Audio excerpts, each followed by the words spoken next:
Alright, so today we will be doing a video on 5 ways to drastically improve in Fortnite.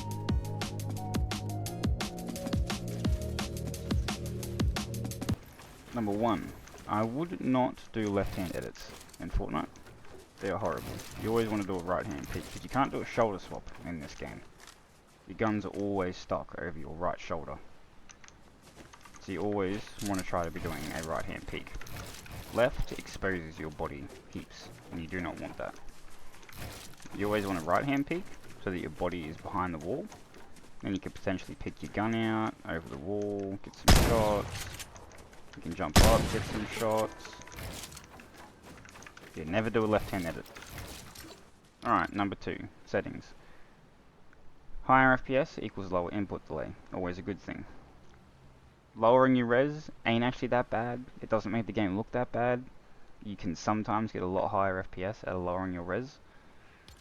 You don't want your replays on this game.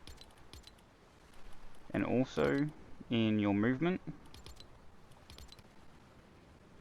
you don't have to use routing as a third-party software anymore. They have this a part of the game.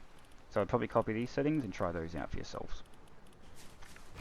Alright, number 3 is going to be box fighting. It is one of the most crucial parts of this game, and you really do need to learn it. Even if you fail, even if you're not very good, it doesn't matter. You will eventually improve. Just play it a bit here and there, get your mates in there, even if you have to verse randoms. Yeah, creative can sometimes be pretty toxic, but it's for the better, realistically. I mean, you're wanting to get better, you're only going to do that by playing, when you think about it. So, it's best off just get in there and do it. Alright, 4th tip would probably be to use brick and metal more.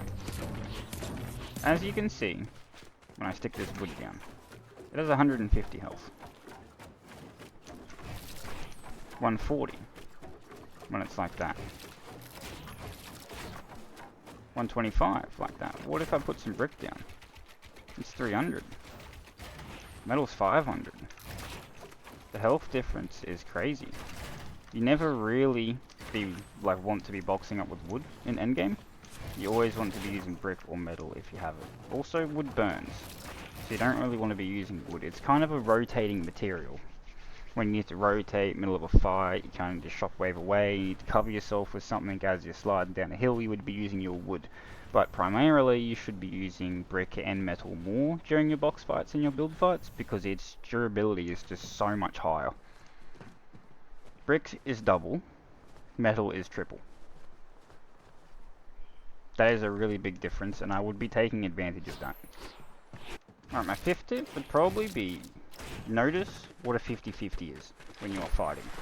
So if you go up to someone, or if you see someone and you're going up to them, you know, you're W keying and running after them, you want to actually push them, whatever.